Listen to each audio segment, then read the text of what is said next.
actually see there in the center console that is basically a trajectory tracker for showing them where they anticipate to splash down. But the view that I particularly love are the Draco firings there on either side of that center console. And we were getting a good view of Matt. Oh, there we are, right on time. A good view of Matt Dominic. He is the commander of Endeavour. This is his first space flight, and I have just so enjoyed seeing the photography that he has been able to capture. Been incredible. Yes, if you have not seen it, please do go check out our social media pages, our Flickr account. He really took to the photography during his mission and has captured some just breathtaking, spectacular, marvelous images. I think the only thing that could be better is if I were able to see it with my very own eyes from up there. Now we are standing by for the completion of the deorbit burn. For those that have just recently joined us, we have already separated from the trunk. We've jettisoned that trunk to expose the heat shield at the base of the pressurized section of the Dragon capsule. Of course, that pressurized section is the section that we see here on our camera views, where the Crew-8 crew sits. We expect the deorbit burn to complete here in the next 60 seconds or so. This was a 9-minute long burn, and it is the final burn that lines up the trajectory for the Dragon capsule with the targeted splashdown site. The final firing of the 4 Draco thrusters at the top of the capsule. Deorbit burn complete. Performance nominal. Nose cone closure initiated. Dragon cappers. And great news, we did hear that that deorbit burn is now complete. Dragon is committed to coming home. So next up, we will have the nose cone that does close up. This will take a couple minutes to complete. We have a series, basically 12 hooks on the nose cone that will lock in with the Dragon capsule, and those will close in a series of, in 2 different series, so 6 each. Yep, and those are those same nose cones that were nose cones. The same hooks, yeah.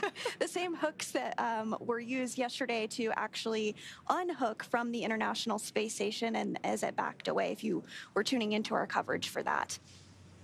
So in the background, Dragon is currently inhibiting those forward bulkhead Draco thrusters that we just used to complete the deorbit burn, ensuring it's safe to latch the nose cone shut for re-entry. Also, the vehicle will begin to initiate that nitrox suit purge. This helps Matt, Mike, Jeanette, and Alexander stay cool and comfortable during re-entry, which is coming up in about 20 minutes or so from now. At this point, the nose cone, again, is closing and protecting the forward hatch for re-entry. And the crew will continue to use their screens to monitor the locking of the nose cone, which is done by that set of hooks, 12 in all. So we did hear that that nose cone close is underway. We expect it to be closed in about a minute or so. And again, this nose cone has remained open since the crew launched all the way back in March. This was nearly an 8-month mission that the crew spent aboard the International Space Station, conducting science, performing research, investigations on not only themselves, but on a variety of topics from physics to flame studies. But it is interesting that the crew themselves actually is a part of the science experiment. The International Space Station has been continuously occupied for over 20 years, and we continue to learn more and more about how the body adapts to microgravity. And it looks like we are starting to see a view there of the nose cone as it does begin to close up. You can see that on your screen. Expecting that nose cone to be fully closed in just moments from now.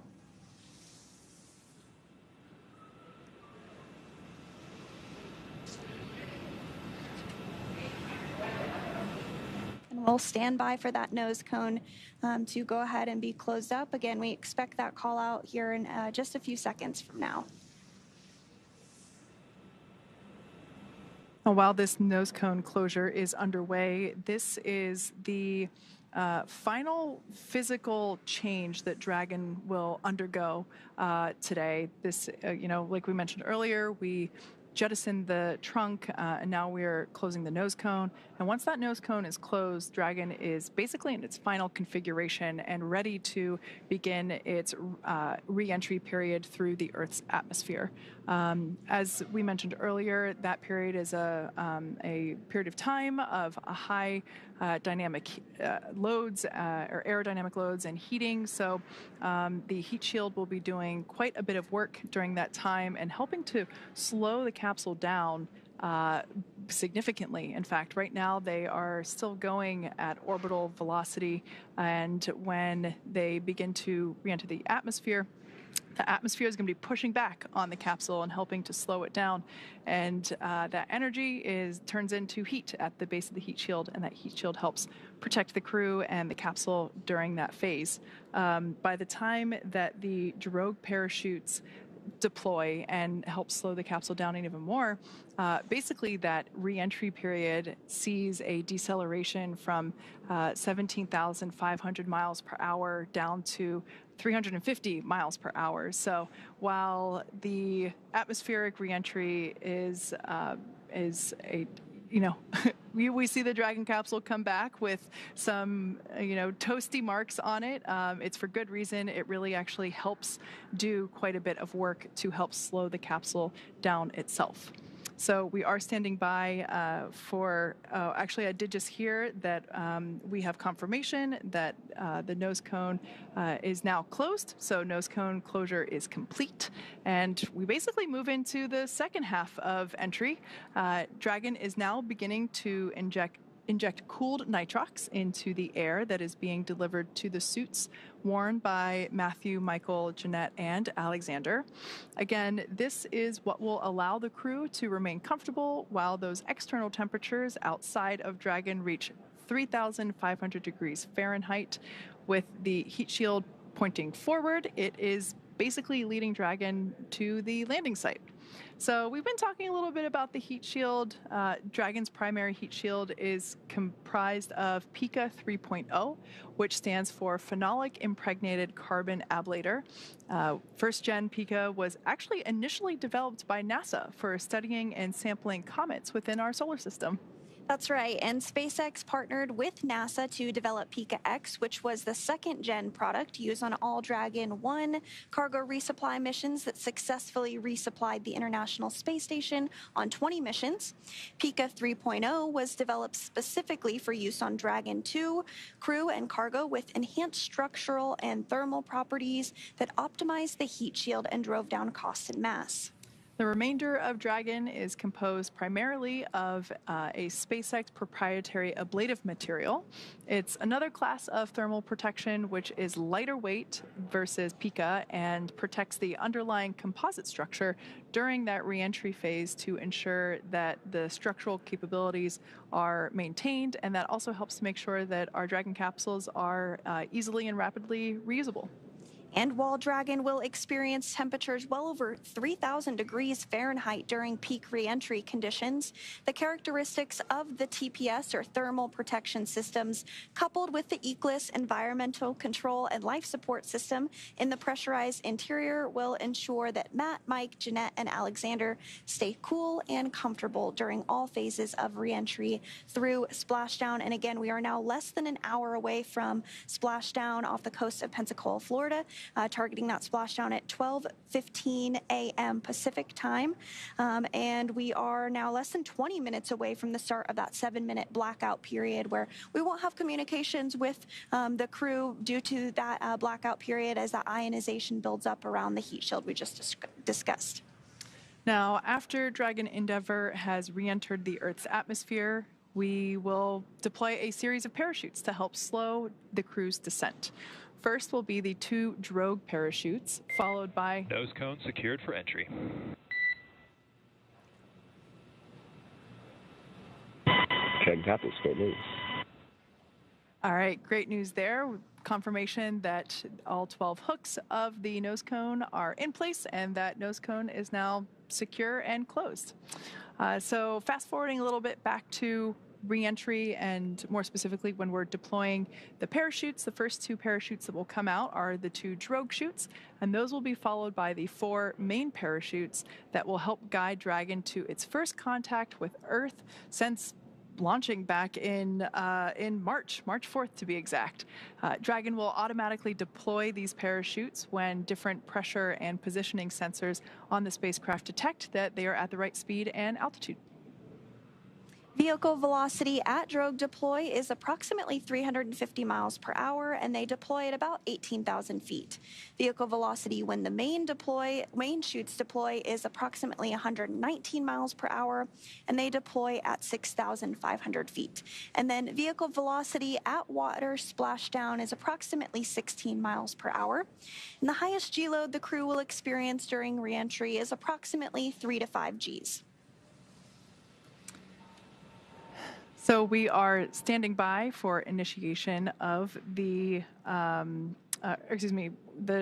next thing we'll have coming up is that loss of signal that occurs as the capsule begins to come back through the Earth's atmosphere, like you mentioned before, the ionization.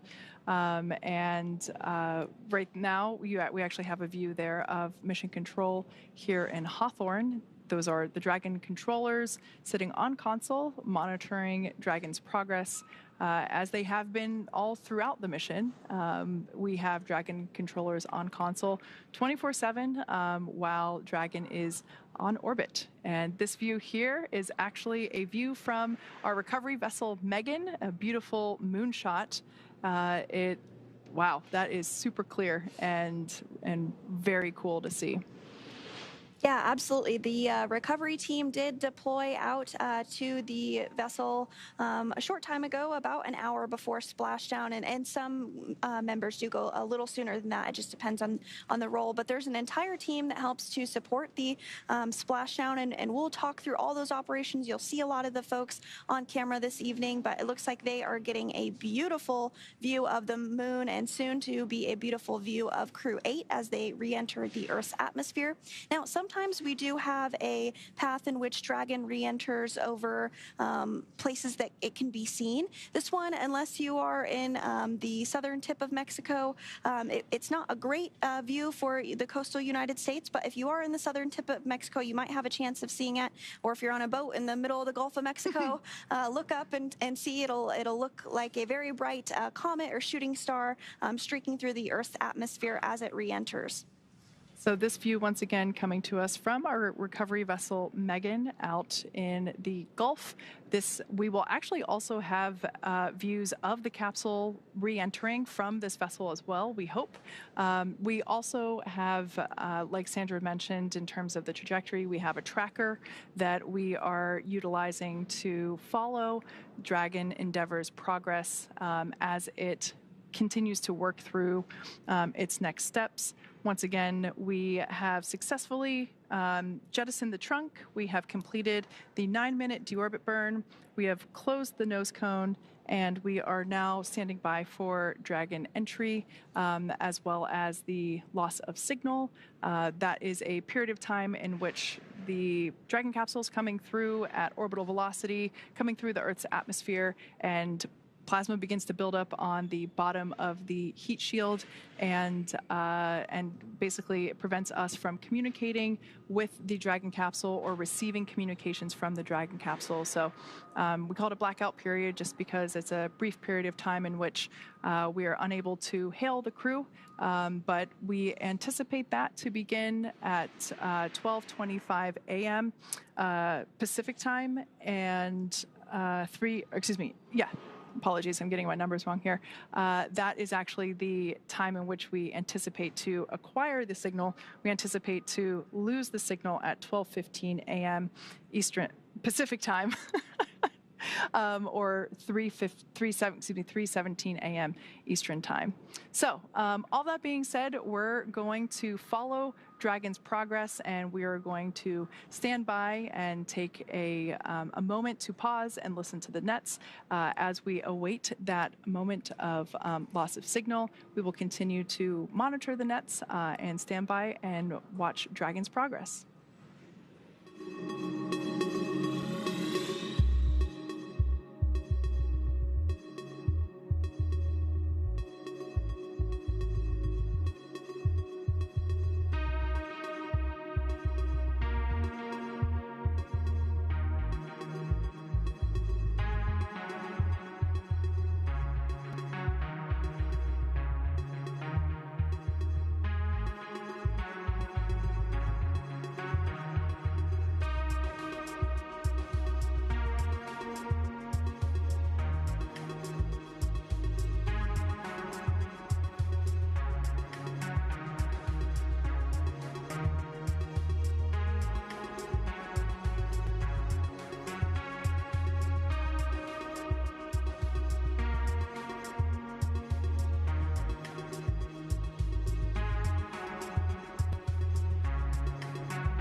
Dragon SpaceX for entry briefing.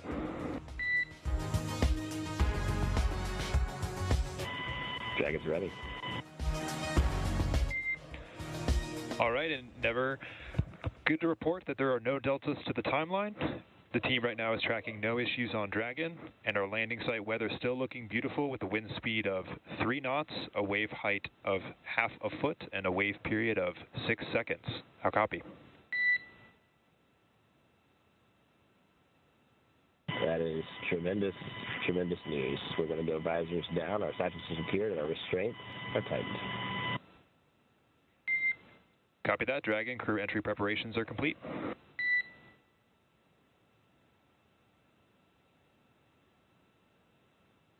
Dragon copies. All right, so great news there as we heard SpaceX Core call up to the Crew-8 team, letting them know that there are no changes to the anticipated timeline. So still tracking a 12:29 a.m. Pacific, 3:29 a.m. Eastern Time splashdown off the coast of Pensacola, Florida. We also heard great news about the weather. It's pretty calm. While we haven't seen the view of the water surface yet, I have a feeling it's going to be rather glass-like based on the description of a 0.6 wave height and 3 knots of wind speed. So all in all, really good news, and it's still looking great. Like I mentioned, 12:29 a.m. Pacific time. So 22 minutes from now, we'll have the Crew-8 crew back on Earth. Yes, and that comes after a mission duration of 235 days in space. The crew traveled 99 million statute miles during that time period. They saw the arrival of 8 visiting vehicles and the departure of 8 visiting spacecraft. Some of those were crewed spacecraft with other crew members on board. Some of those were cargo resupply missions. So it has certainly been a very busy increment for them. There was also one spacewalk that took place with NASA astronaut Mike Barrett and NASA astronaut Tracy Dyson, who has since returned back to Earth. But that spacewalk did last 31 minutes, and Barrett has now conducted 3 spacewalks in his career for a total of 5 hours and 37 minutes in all. Wow. That's really impressive. So once again, for those that have just recently joined us, the Crew-8 Capsule Dragon Endeavour is making its way back to Earth. We are anticipating a splashdown of 12:29 a.m. Pacific, 3:29 a.m. Eastern Time off the coast of Pensacola, Florida. The next event that we have coming up will be the anticipated loss of signal. This is a brief about a few minute long period in which we are unable to communicate with the capsule or the crew. This happens every time we bring a Dragon capsule back to Earth. We anticipate the loss of signal to begin at 12:15 a.m., so just 6 minutes from now, and that is a result of the plasma that's building up on the exterior of the capsule. It's a moment in which it gets really hot on the outside. The external temperatures can reach up to 3,500 degrees Fahrenheit, but thanks to the thermal protection systems around the exterior of the Dragon capsule, as well as the cool air that's being flowed through the suits that the Crew-8 astronauts and cosmonaut are wearing, they stay relatively comfortable and cool during the entry phase, so nothing to worry about there. But we do anticipate the acquisition of signal to come back at 12:22 a.m. for a total of a roughly 7-minute period of blackout. That's not exact. Sometimes we're able to get comms back a little bit earlier, so you'll actually hear SpaceX Core, the crew operations and resource engineer. That is the voice that we've been hearing throughout the events today, speaking to Commander Matt Dominic. You'll actually hear the SpaceX Core begin to hail the crew a little bit earlier, just to see if we get those comms back. Yep, absolutely. And so the crew is suited up during this portion of the flight, and they will remain through all the actual splashdown and once they're removed from Endeavour as well. But the spacesuit's primary function is to protect the crew in the event of a cabin depressurization. So if that were to occur, the suit would inflate to provide a habitable environment long enough for the crew to return home. This 5 minutes until anticipated LOS. We'll see you on the other side at 0723 Zulu. Dragon copy 0723 Zulu. See you on the other side. Good readback. And those words from the Corps here in Hawthorne up to the Crew-8, particularly to Matt Dominic, who is the commander of Endeavour, letting them know that they'll see them on the other side of that blackout period, expected to end at 12:23 a.m. Pacific time this morning. So again, the spacesuit does help to protect the crew if needed. It is flame resistant as well. And the outer layer also helps to protect the crew in any event of a fire. It's also custom tailored and is a single piece suit. This means that the helmet, gloves, and boots all remain attached. The helmet is made from 3D printed nylon and has a visor that pivots open. The quick disconnect, or QD, on the right thigh mates to an umbilical on the seat and provides air for ventilation, oxygen, nitrox for pressurization, and allows for the electronics to be connected all from a single location on the suit. A tubing network inside the suit delivers air to the neck and limbs to keep the crew cool while wearing the spacesuit. And the suit's communication system consists of helmet-mounted microphones and in-ear speakers, which the crew has been using to communicate with the ground. It takes less than 15 minutes to put on the spacesuit, and this is what we call an intravehicular activity, or IVA suit, designed for use inside Dragon. When the astronauts move onto the International Space Station, the suits do stay on board Dragon. And then the astronauts wear NASA's extravehicular activity suit, or EVA spacesuit, when outside the International Space Station conducting those spacewalks. So everything continuing to go smoothly this morning. We are awaiting the next major milestone, which is the blackout period, when the crew does begin to re-enter the Earth's atmosphere, and we'll start to feel some of that pull of gravity for the first time in nearly 8 months since their launch back in March. Live view there of the team on console continuing to monitor Dragon as it makes its way back to Earth. That is SpaceX Mission Control, located in Hawthorne, California. And like I said, it's where our teams monitor Dragon, checking in on all of its systems, help make sure that the crew has a safe journey. Our team in Mission Control follow their progress all along the way. On console or headset are 6 key positions who are monitoring the health of the vehicle and the crew. The mission director is responsible for mission success and is in charge of that room. The person that we hear talking to the team up in space is the Crew Operations and Resources Engineer, or CORE. The other positions are focused on vehicle systems like navigation, control, avionics, software, propulsion, life support, and of course communications with the ground segments. So lots of specific roles being filled there at the Mission Control in SpaceX.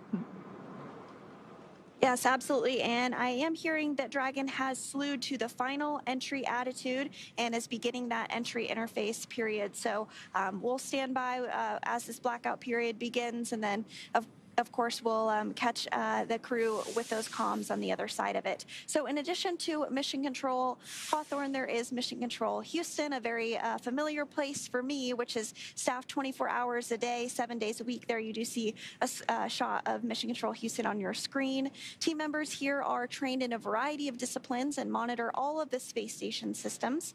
And just like Mission Control at SpaceX, we have someone dedicated to talk to the crew members to streamline communications. This keeps the astronauts from needing multiple conversations on different subjects. This role is the CAPCOM, which stands for Capsule Communicator.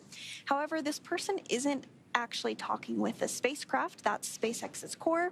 The CAPCOM is speaking with the astronauts already living aboard the International Space Station. And the Capcom does sit right next to the flight director. The flight director gathers information and data from all flight controllers and leads the team through major milestones. They approve or decline suggestions based on pre-established flight rules. Other key members include the ADCO, who controls the attitude or orientation of the space station. We also have the visiting vehicle officer, or VVO, who monitors the work and works with external teams sending spacecraft to and from the International Space Station. There's also a flight surgeon who works with the astronauts to get a chance to speak with them on a regular schedule on private medical conferences. We also have Robo, who works with the Canadarm2 to maneuver it to complete work outside of the space station. When astronauts are on a spacewalk, the Canadarm2 is maneuvered by an astronaut within the International Space Station.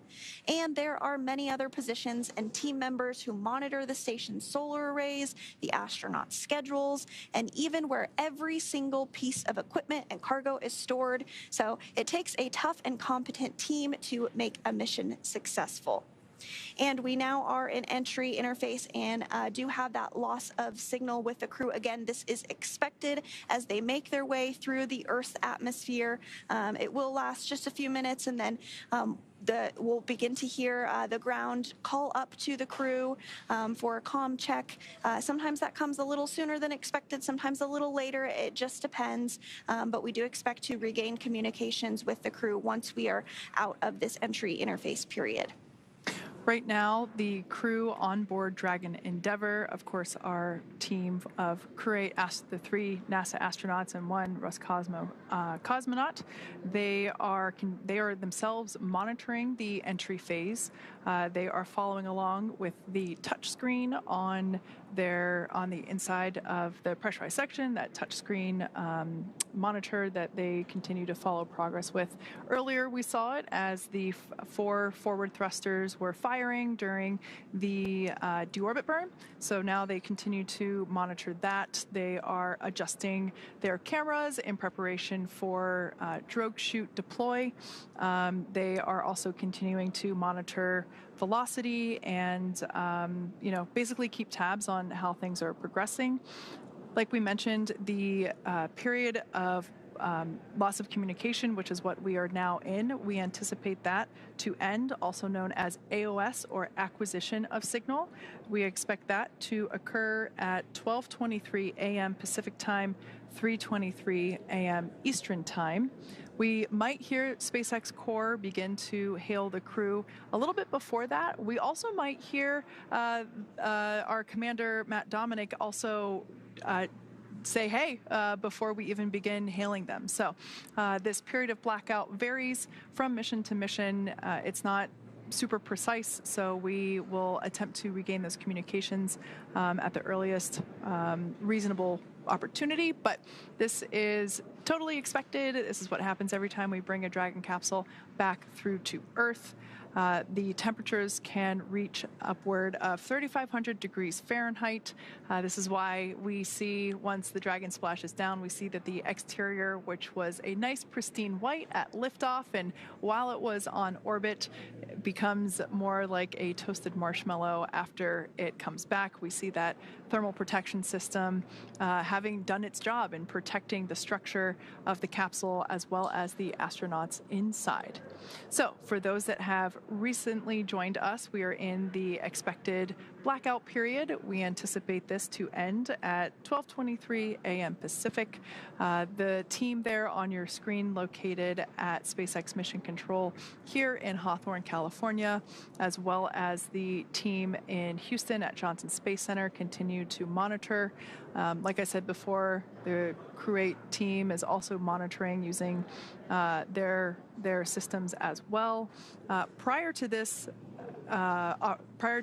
dynamic event, they had already closed their visors. They had already stored the tablets and any other loose items, including the zero-G indicator, of course. So they are well prepared, and like we mentioned, they will remain in their suits until after they splash down and after the recovery team retrieves them from the water and helps them egress from the capsule.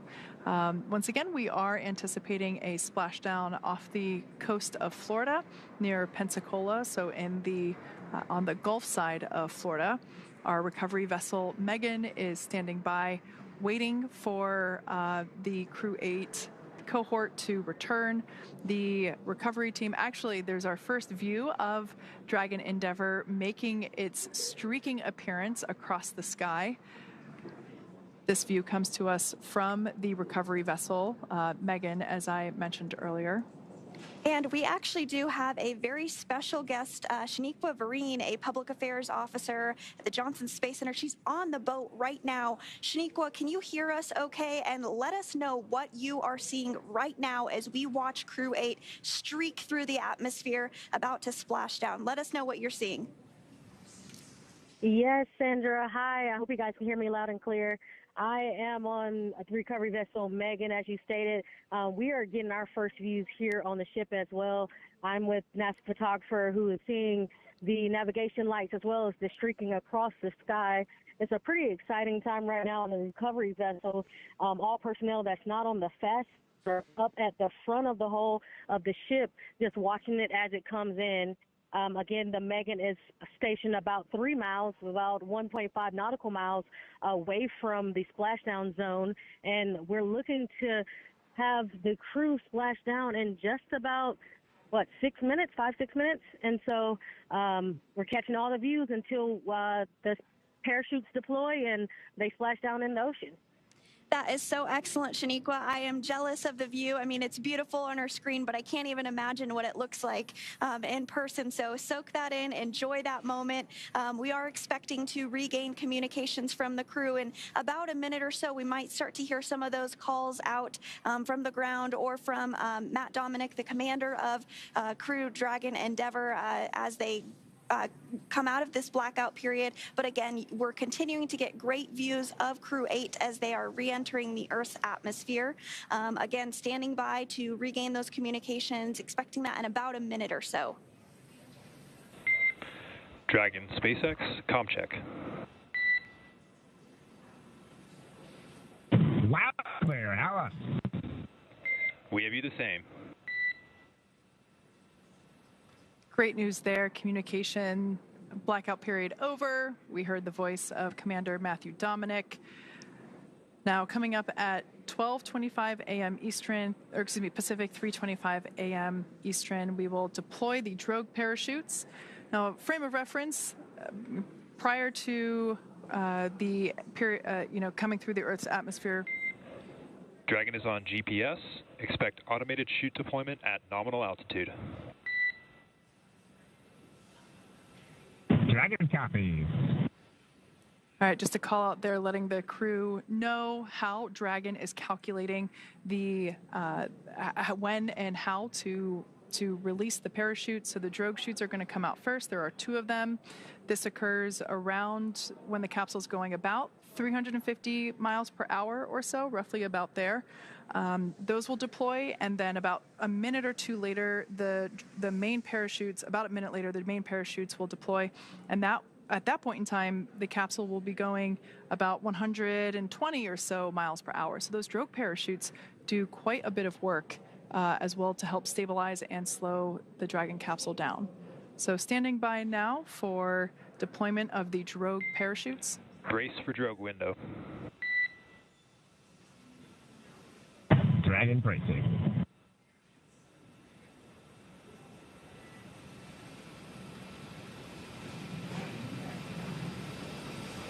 And this view again is from the WB-57. That's one of our high altitude planes as it continues to track Dragon ahead of those drogue parachutes being deployed. And shortly after that, we'll see the main parachutes deployed. But we'll stand by for those drogues to go ahead and get deployed.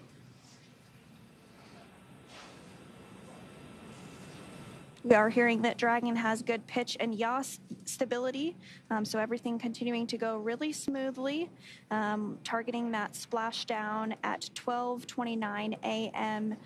Pacific time, so just about 4 minutes or so from now. Once again, there we can see that the drogue parachutes, thanks to that WB-57 views, drogues are deployed. We can see two good-looking drogues. Oh, this is a great view from inside the parachute bay where those drogue parachutes... Drogue chute descent rate nominal. Next, Dragon copies. those drogue chutes will next pull out the main parachutes, and we'll see those 4 main parachutes open and inflate.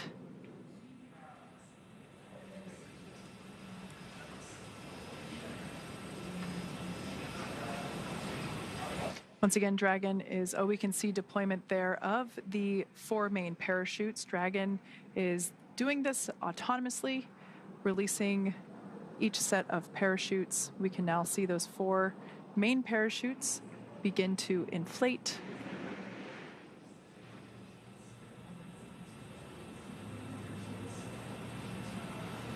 Pretty incredible to see how, as those main parachutes inflate, the capsule itself slows down even more significantly. Main chute descent rate nominal. Copy. Nominal descent rate 1,000 meters. Copy, 1,000. We will continue to hear call-outs from Commander Matt Dominic of the distance from the water. Those parachutes really doing their job now, as you mentioned, Kate, starting to slow the spacecraft down even more and more.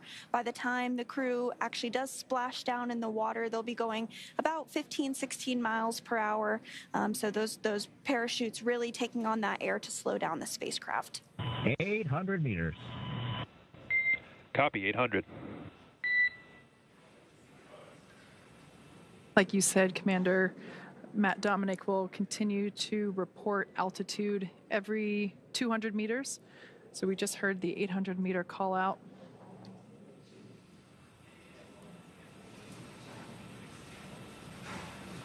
And we also heard that the descent rate was nominal or as expected. Another good call. 100 meters. Good call out there. Copy, 600.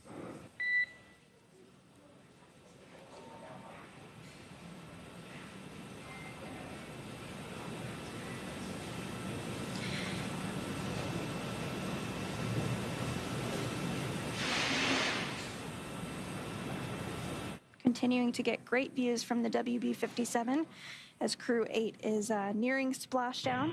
400 meters. Copy, 400.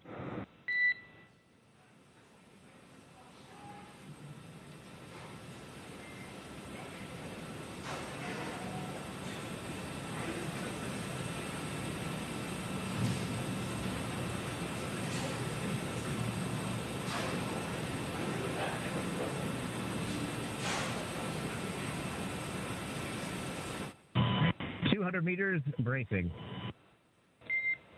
Copy, 200 and braced.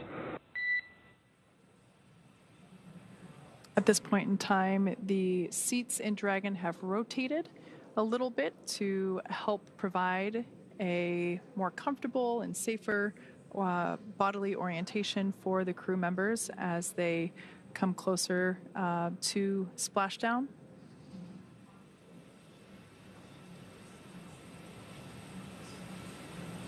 Like we said before, the capsule's going about 15 or 16 miles per hour. And splashdown.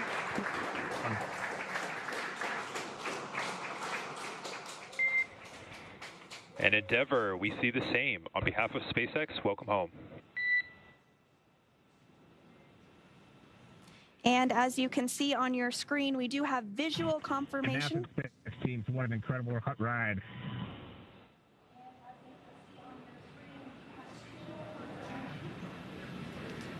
Again, we do have visual confirmation of Crew-8 successfully splashing down after 235 days in space. They are now back on Earth. Dragon Endeavour has returned home, and NASA astronauts Matt Dominic, Mike Barrett, and Jeanette Epps, and Roscosmos cosmonaut Alexander Gurbankin are back on Earth after an approximately 34-hour return journey from space. As you can see, SpaceX recovery ship and team have been waiting for Dragon splashdown, and they're now making their way to the splashdown location. Teams have been ready and waiting about 3 nautical miles away, so it's going to take about 30 minutes for them to make their way to to Matthew, Michael, Jeanette, and Alexander. They're inside Dragon. We can see there the recovery lights shining some light onto the Dragon capsule. Now, immediately after splashdown, the Dragon capsule automatically cuts the lines. Dragon, we show water operating flight control state.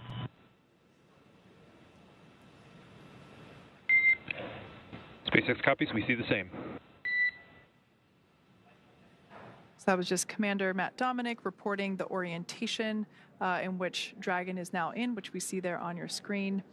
Like I mentioned before, the Dragon capsule automatically cuts. SpaceX, we stable 1. Copy and concur, stable 1. Dragon automatically cuts the lines to the parachutes, so we will see some of the recovery team in the fast boats, which are now approaching the splashdown site. We'll see a couple of those boats divert over to where the parachutes landed, as we will retrieve those from the water. We will also see a fast boat approach the Dragon capsule.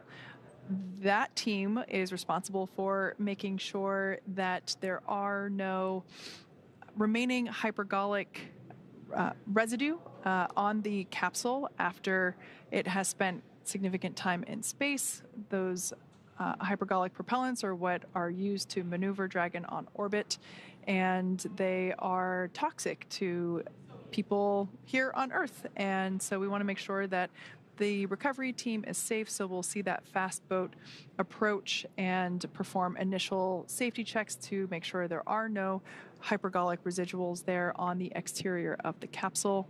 We'll then see that team begin to rig up the Dragon capsule with some fittings, some straps that will ultimately be utilized to lift the capsule on board our recovery vessel, Megan. And we did have a good view there just a minute ago, and you can kind of see it here. The water is almost mirror-like. It's quite smooth. Very beautiful weather there off the coast of Pensacola for these recovery operations. So as you mentioned, they are going to begin to assess capsule safety. We do see some of those fast boats begin to approach, and they're going to do some of those sniff checks, make sure that everything is as expected before they continue with the operations of bringing Dragon closer to the recovery vessel and then eventually lifting it on.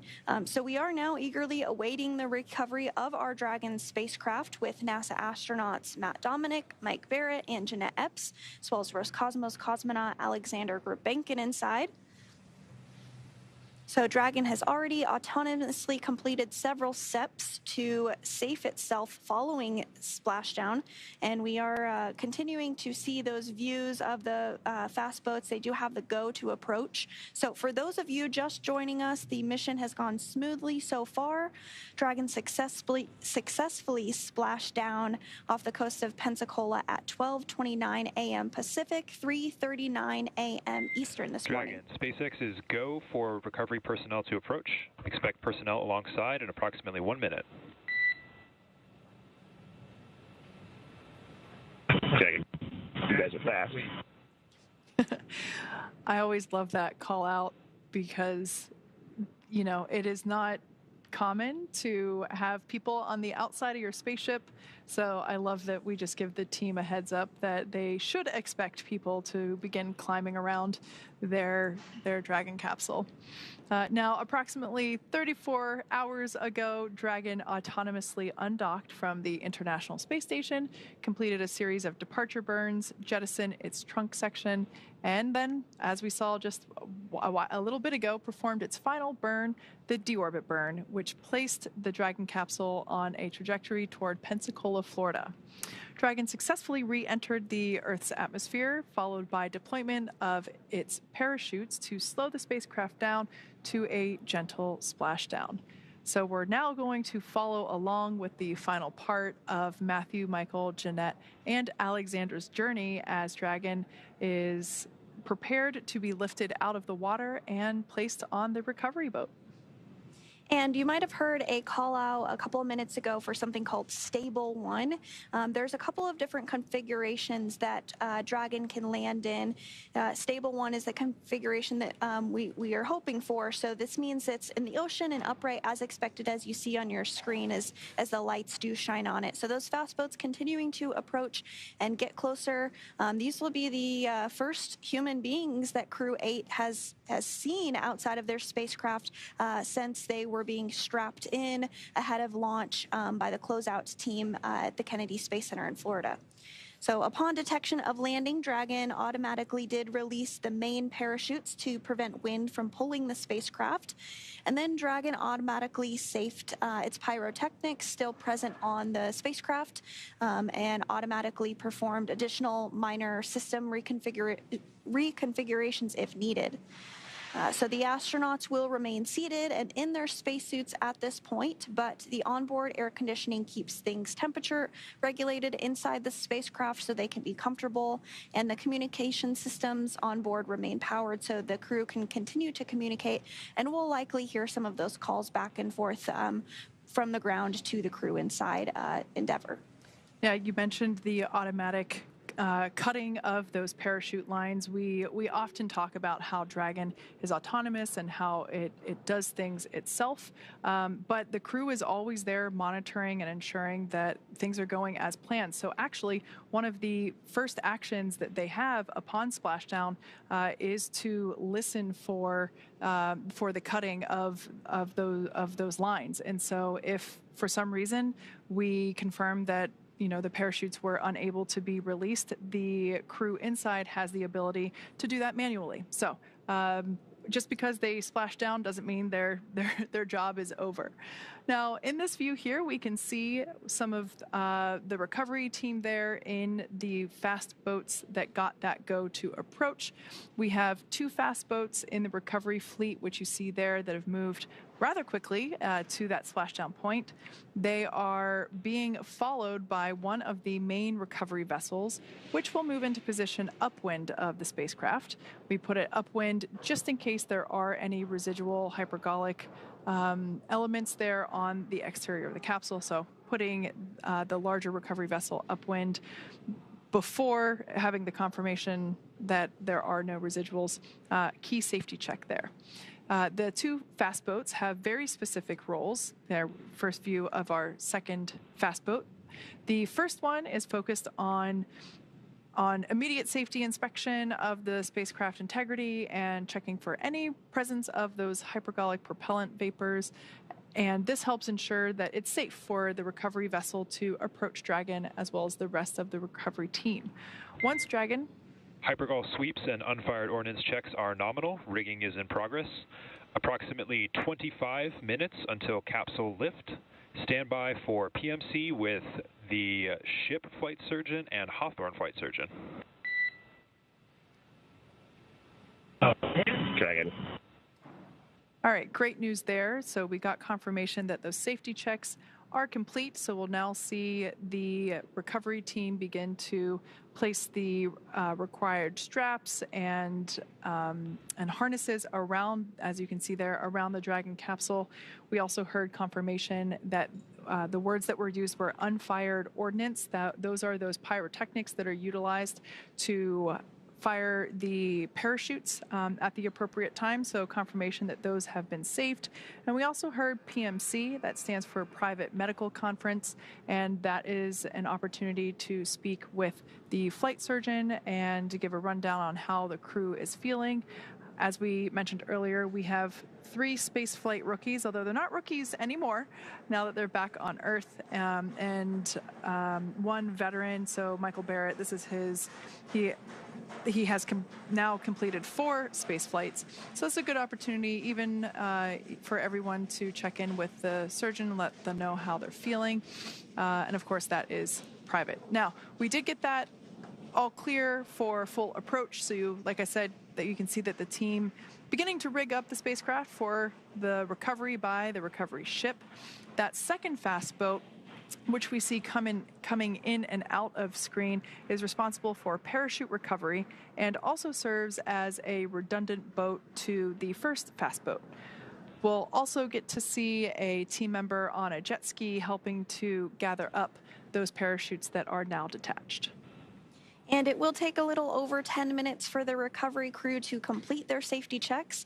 But once complete, the crew will begin preparing Dragon to be lifted onto the recovery vessel. And again, we do see that rigging process underway. As part of the preparation for this lift, one member of the recovery team will climb on top of the spacecraft, as you see, so they can attach all those hoist rings and connect the lifting lines. So it does typically take us less than an hour to raise Dragon to the recovery boat and remove the crew from the spacecraft.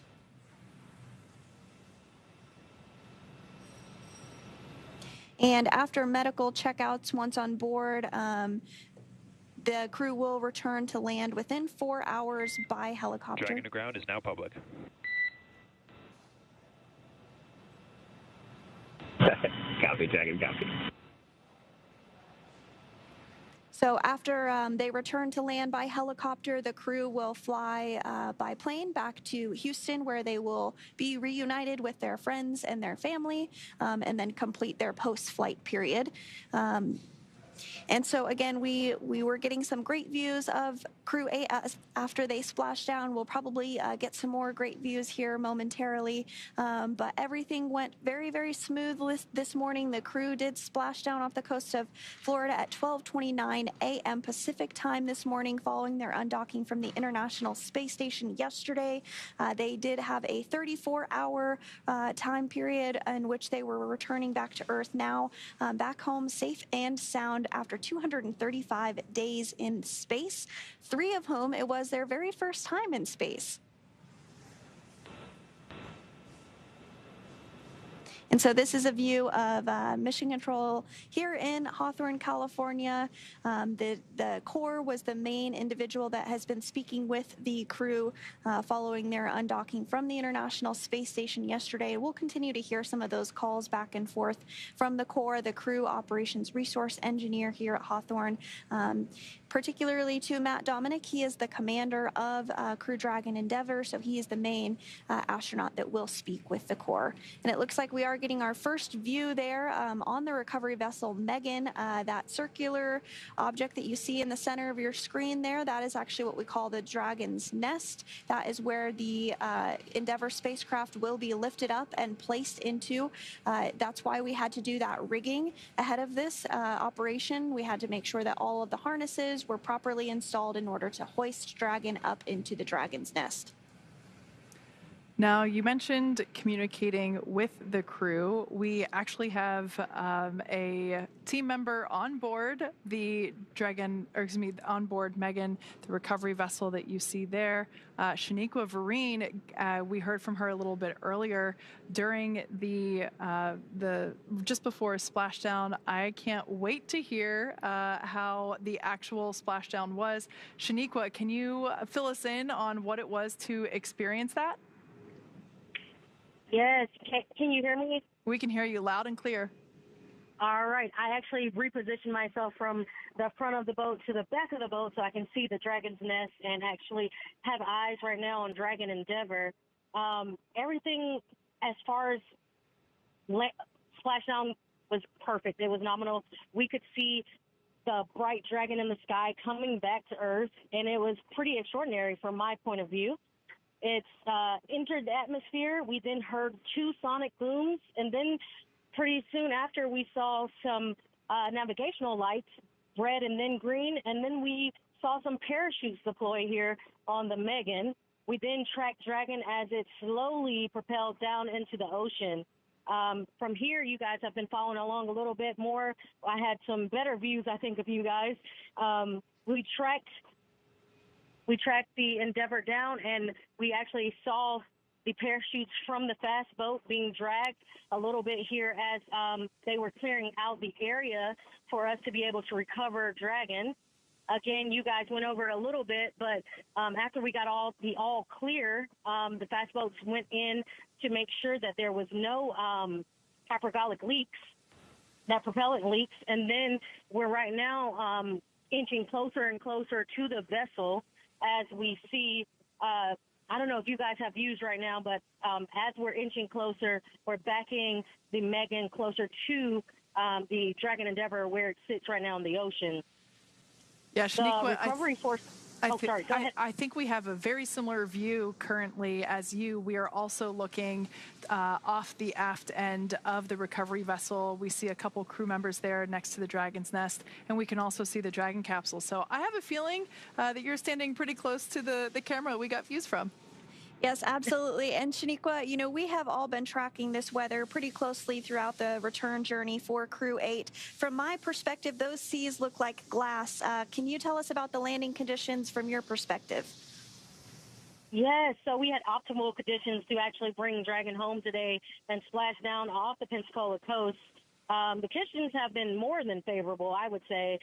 We expected a little chill to be in the air. We're all buckled up in sweatshirts and hoodies here, and it's actually a smooth, like 76 degrees. Beautiful, calm ocean as well as clear skies tonight. We had a couple of the flight docs pointing out the constellations as we were waiting for Endeavor to actually come in view. So it's been pretty amazing and clear. Just blue water. I was looking for dolphins or jumping fish off the side of the boats. This time I had that view a couple recoveries ago, and didn't happen this time, but still quite a sight to view. Oh, that is just so wonderful to hear, Shaniqua. I do hope you bring some of that cool weather back home to Houston for us both, and I hope you get the chance to see your dolphin too. Thank you so much for joining us this evening.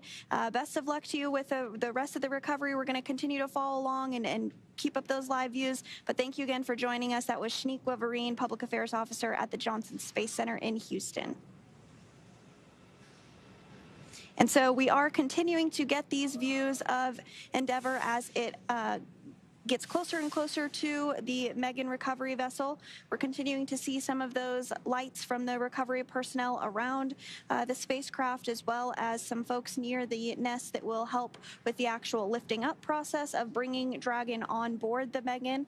And once Dragon is secure and on the recovery vessel, we'll actually see it scooch forward a little bit before the crew is actually removed from the spacecraft. But before that, we'll open up the hatches and we'll continue to walk through all of that. But I'm just glad that we are getting these great views. Yeah, Shaniqua mentioned being able to see some aquatic life in the water. This is always fun to watch folks as we prepare the Dragon capsule to be lifted onto the deck of the recovery vessel. This is one of the moments that haunts my nightmares personally. Dark water, you know, there may be, I know it's highly unlikely and it's one of those kind of like fear things, but to me there's sharks in there and other scary oceanic beasts, but I think Shaniqua, it has more luck with a dolphin than scary aquatic beasts. That's just in my head, that's what's there. So we can see their recovery team members standing by as they have already begun to prepare to lower the vessel's hydraulic lift mechanism into the water, and that will help bring the spacecraft into that on-deck translation system, as you have heard us refer to as the nest. Dragon will remain in that nest during crew extraction and then for the journey back to port. So what is not super clear from this view, the Dragon capsule will be lifted into that nest, and then that nest will translate toward the camera that we are looking from now. So that nest will translate toward the forward end of the recovery vessel, and that is where the extraction platform is located. The crew we can see there in the background is continuing to prepare the Dragon capsule. We can actually see one of the recovery team members. This is probably the best view we've had of them so far, but we can actually see one of the recovery team members on top of the capsule, helping to secure the rigging and the straps necessary to safely lift the Dragon capsule out of the water. And once open, a SpaceX medical doctor will be the very first one to check in on Matt, Mike, Jeanette, and Alexander, just to see if they're ready for egress or getting out of the spacecraft. So Wall Dragon's top hatch is used to connect to the space station, and that's kind of that pointy part that you're seeing at the top of the spacecraft. On the other end is the heat shield. The top hatch is used to connect to the space station. The astronauts will egress from Dragon's side hatch, pending capsule orientation in the water, which as we see is in stable 1, so they will be able to use that side hatch. But there are multiple options, so if Dragon were to splash down in a different orientation, they could egress from the top hatch as well. So either option works, but today we will be using that side hatch. Before opening the hatch, the spacecraft's cabin pressure must be equalized with the outside environment, but it actually is equalized because we're here on Earth. So once the hatch is opened, that will be the crew's first breath of fresh air since boarding Dragon at the start of their mission all the way back in March, which is hard to believe that was almost 8 months ago. Yeah, time does fly. So this is a cool view here. I believe this is a drone shot that we have, and you can really get a sense of distance between the recovery vessel and the Dragon capsule and the speed at which the recovery vessel approaches Dragon. It is slow and steady, carefully choreographed, as pretty much everything in spaceflight is. And we can see the recovery team in the fast boat still working to prepare Dragon Endeavour to be lifted out of the water. We heard during the we heard in the post-deorbit burn debrief that the weather was really good. We can see that here live on screen. The wave height predicted was 0.6, so really mild. We can see almost a glass-like surface there on the water, and only a wind speed of only 3 knots. So overall, a beautiful evening for a Dragon to splash down. And we are getting some good visuals there of the helicopter pad on top of the recovery vessel Megan there. You can see the green lights of the helicopter pad. Once the crew is out of the spacecraft, they will depart back to the coast of Florida on board a helicopter before flying back to Houston and being reunited with their families at Ellington Field in Houston. So continuing to get those really great views there. It looks like the rigger is still on Dragon, if I'm seeing that correctly. Yeah, they're standing in the bay where the main parachutes were housed prior to being deployed. That's right, and it looks like that rigger this evening is Troy Werner. So we might get the opportunity to see him as he jumps off of the spacecraft, which is Kate's worst nightmare. Yes, a moment I feel things for that individual when I see them perform that, and it's really admiration that they have the bravery to do that, especially at night. Yeah, we can see him standing there in that bay where... Dragon, SpaceX, comm check. Loud and clear, Hollis. Loud and clear as well. Transition from audio from Tidris to Megan successful. Rigging has been complete. Approximately 5 minutes until capsule lift. Copy, 5 to lift.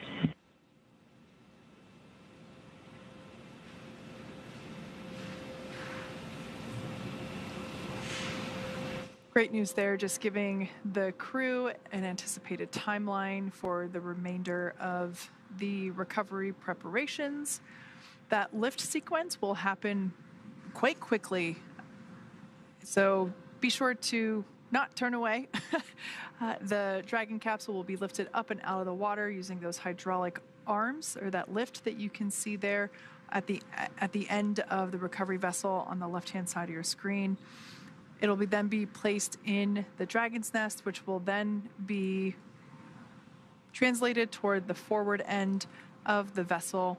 And that all happens really from the moment that the Dragon capsule is lifted out of the water, basically about a minute, if my memory serves me correctly from previous recent recovery operations, about a minute for the nest for the Dragon to be out of the water in the nest, and the nest to be translated to the forward end where the egress platform is located. Now, once the Dragon capsule is there next to the egress platform, we will perform another set of safety checks to make sure that there are still no hypergolic vapors present on the exterior of the capsule. So we'll do another one of those before allowing the team to open the side hatch. We can see the rigger there now atop the Dragon capsule.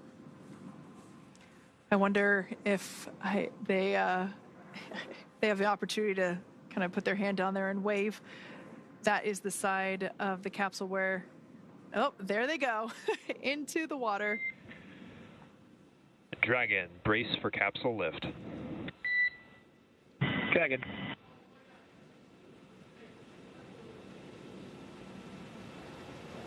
All right, lift now underway as we bring Dragon Endeavour out of the water. A great view from our drone.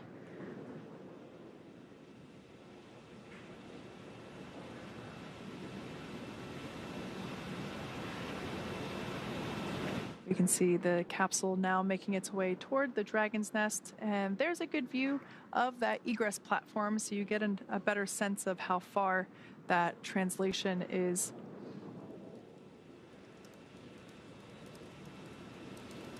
So you can see some seawater there resting in the main parachute bay.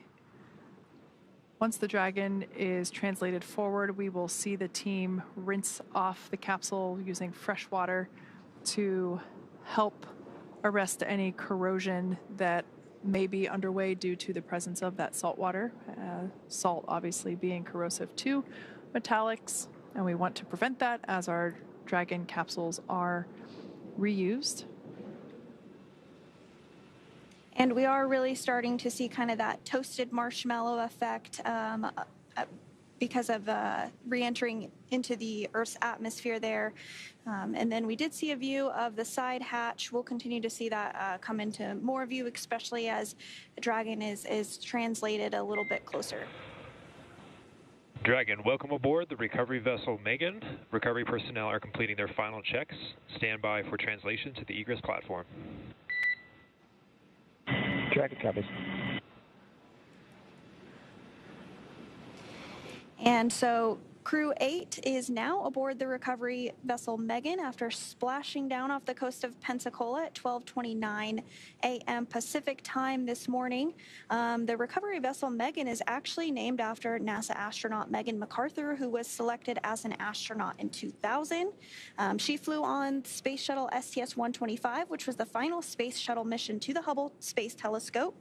And it actually helped to successfully improve the Hubble's capabilities and extend its life. And then she also flew on Crew-2. Yeah, she was actually the pilot for Crew-2.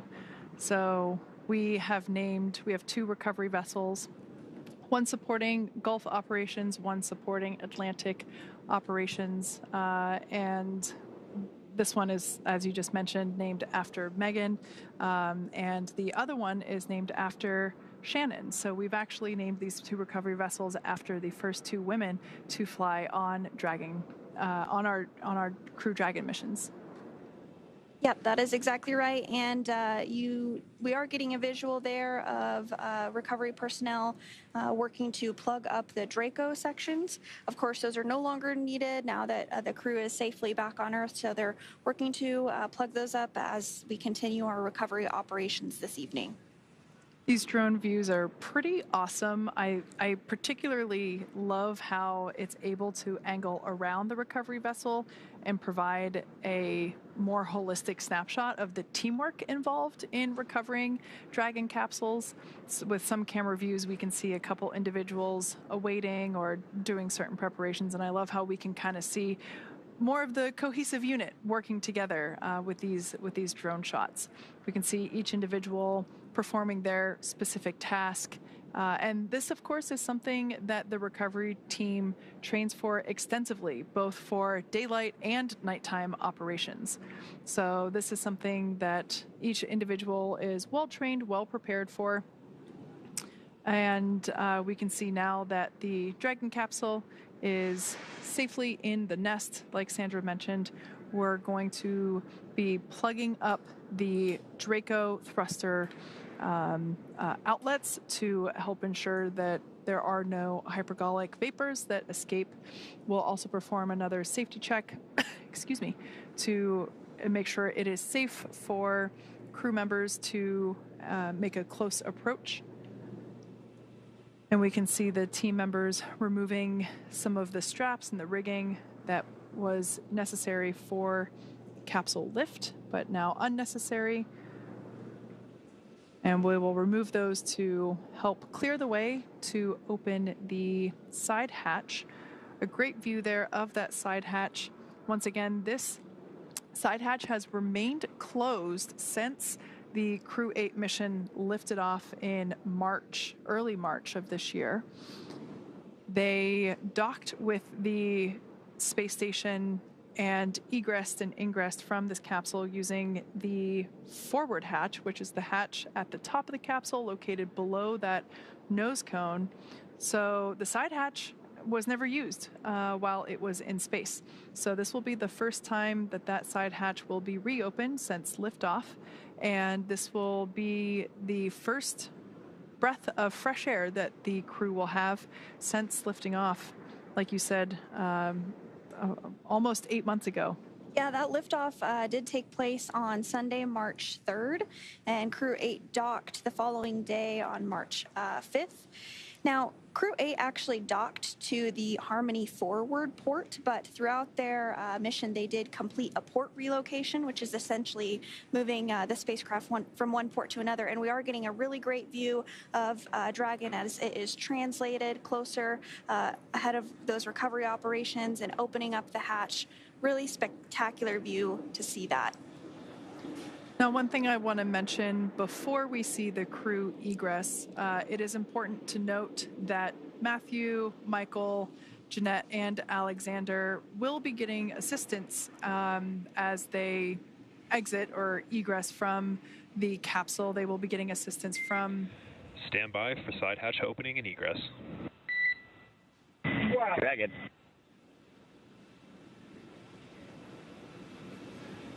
All right. So like I was saying, yeah, the team will be getting assistance from the recovery folks that you see there while they exit the spacecraft.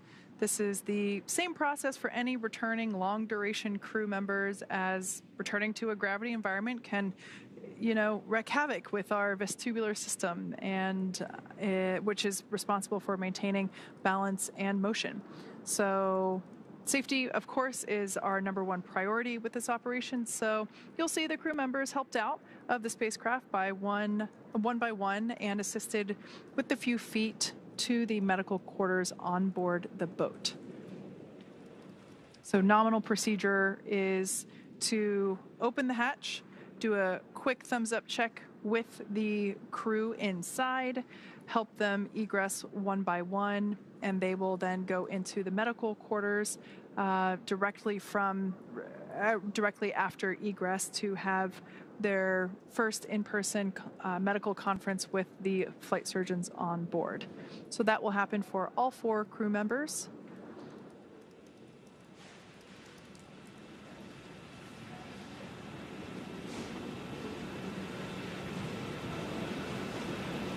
Now, something you see there on the right-hand side of the egress platform, it is a rounded square. It's that white structure there off to the side. That is a piece of protective equipment that we will install once the side hatch is open. That will help protect the edges of the side hatch, help protect the seal, and also help protect the spacesuits and the crew members as they egress from the capsule. Now, the crew will keep their helmets on, but they will flip their visors up. Side hatch opening in progress.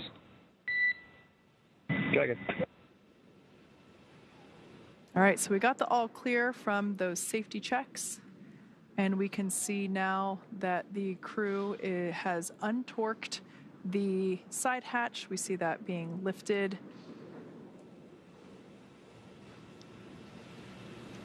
We can see that protective piece being put in place.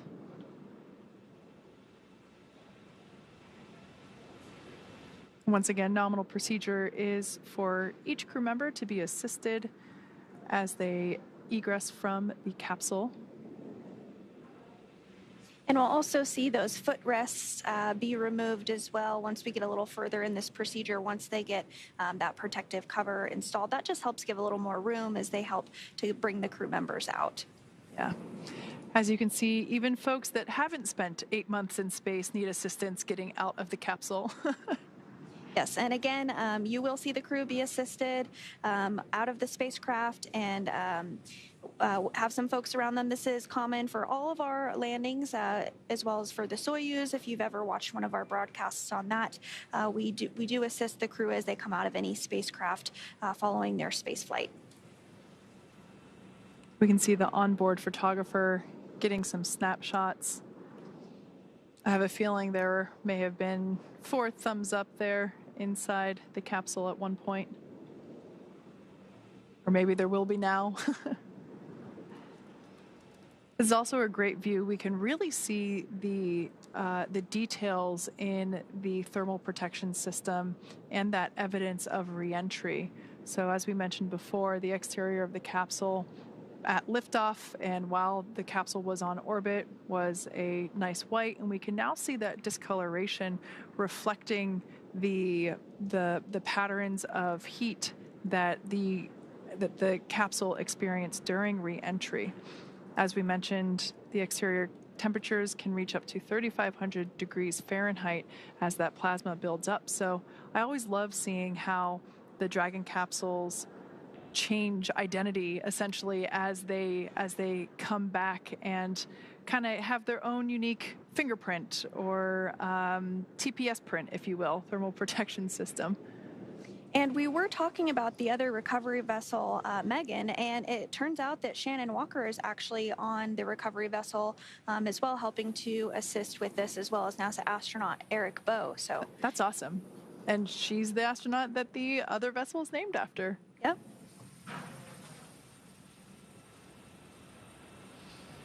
So we can see the recovery team continuing to place the assistive and protective pieces around the capsule. Like Sandra mentioned, we'll see those footrests come out.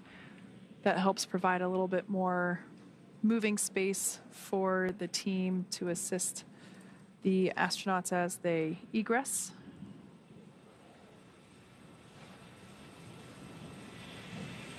And we'll probably see a wheeled mobility aid come into view here as well for each crew member.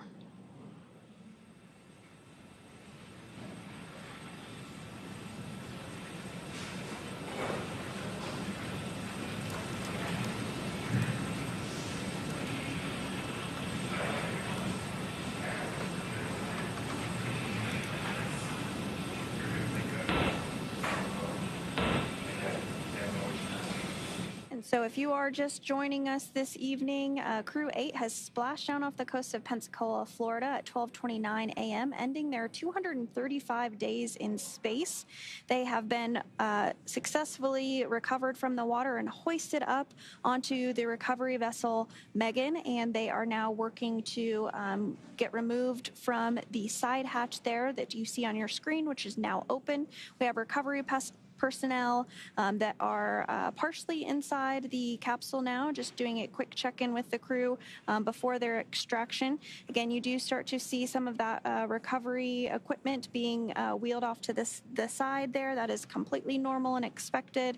We do this for all of our returning crew members after their space flight, so you will see them be assisted onto that before they are wheeled away to do some additional medical checks before boarding a helicopter and flying back to Houston, rather back to the coast of Florida before they fly on a NASA plane to Houston to be reunited with their loved ones at Ellington Field. Something I want to point out while we have this particular camera angle, we can see the window, the crew window there, kind of frosted over due to the effects of that high heating during re-entry. That is the side where Jeanette Epps is seated. Now, above that window, you see basically looks like this circular hole. And that is actually one of two bays, if you will, where the drogues are fitted into. So there's one on each side, as there are two drogue parachutes. And you can also see around the side of the hatch where the lines that connect the drogue parachutes to the main parachutes, you can see how those run around the edge of the side hatch as well.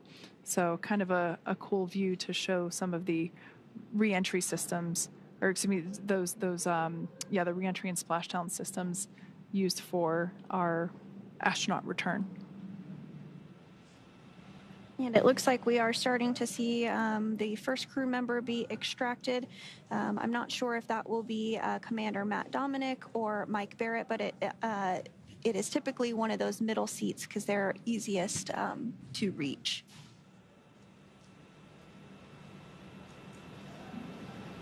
So again, you do see that crew member getting some assistance. I can't quite tell who it is just yet.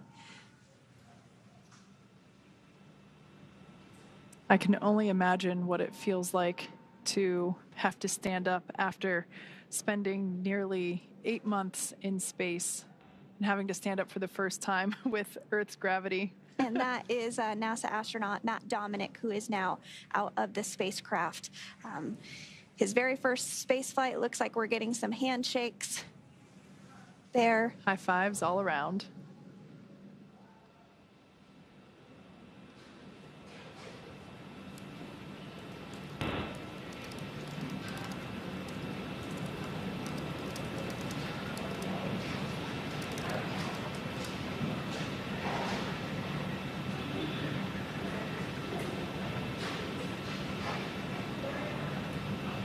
For those that have just recently joined us, you can see that the Dragon capsule carrying our Crew-8 members has successfully splashed down and been recovered from the splashdown site off the coast of Pensacola, Florida.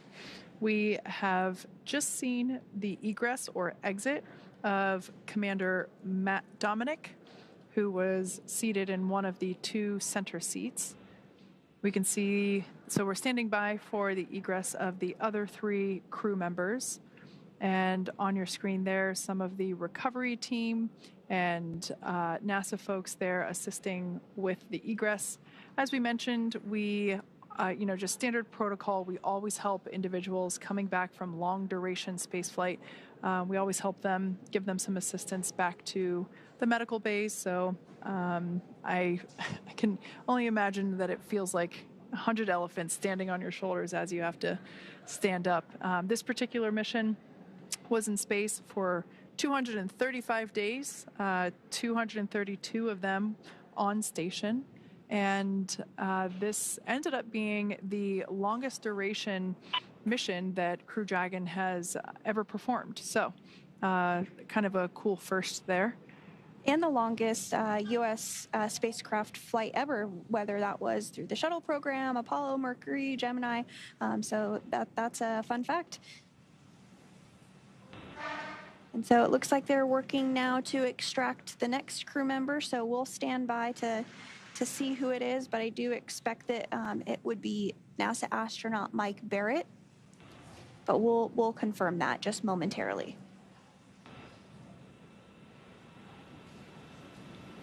In addition to the individuals standing around the outside, there's also a recovery team member inside the capsule assisting with the egress.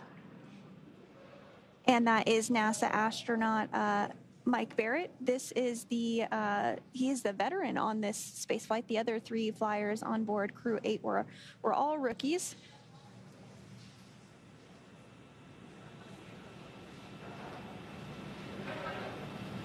And so in total, Mike Barrett has spent 447 days in space. Saw some excitement there.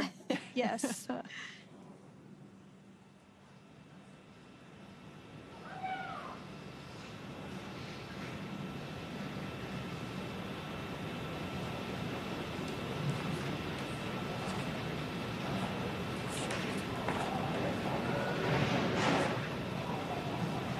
So remaining inside Endeavour is NASA astronaut Jeanette Epps, as well as Roscosmos cosmonaut Alexander Gurbankin.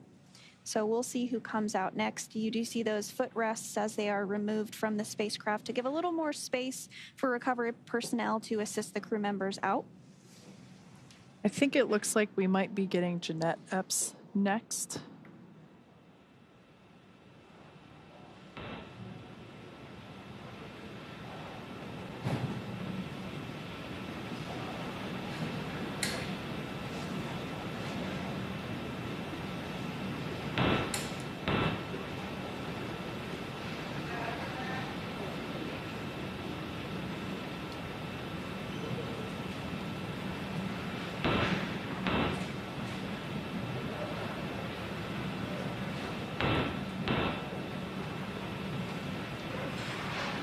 So they're continuing to work to get the next crew member out, and you can really see there's quite a few folks on the recovery vessel. It just really speaks to all those that are involved with helping to make a mission successful. It's the recovery boat personnel, the folks in Mission Control Hawthorne and in Houston, as well as all around the world, those that support the International Space Station. It really is a huge team effort to have a successful mission like this. And in fact, there's 44 people on the recovery vessel, Megan, to help support tonight's splashdown.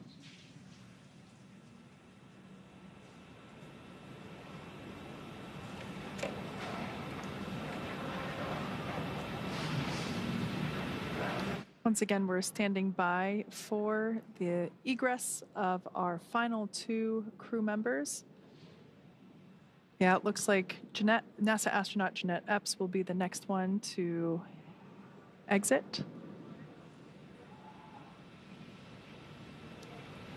Due to the limited space inside Dragon capsule, it's pretty normal to have the 2 individuals seated in the center seats, so the pilot and commander. It's pretty normal to have them egress first, as it helps give a little bit more working room there within the capsule for the crew members and the recovery team members.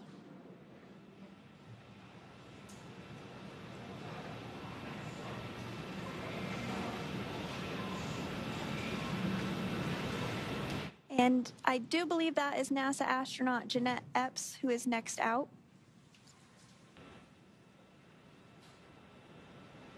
Yep, Jeanette Epps was the next one out, so Alexander Gurbankin will be next. Again, this was her first space flight. Some quick waves. Round of applause.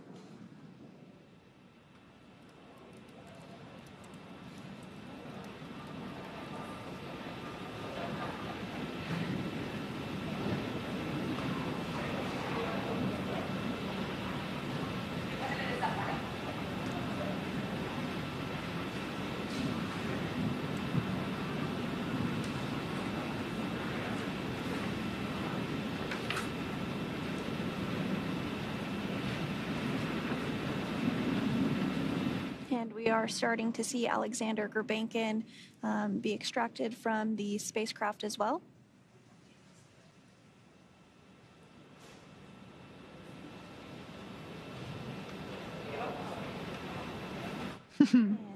Some thumbs up.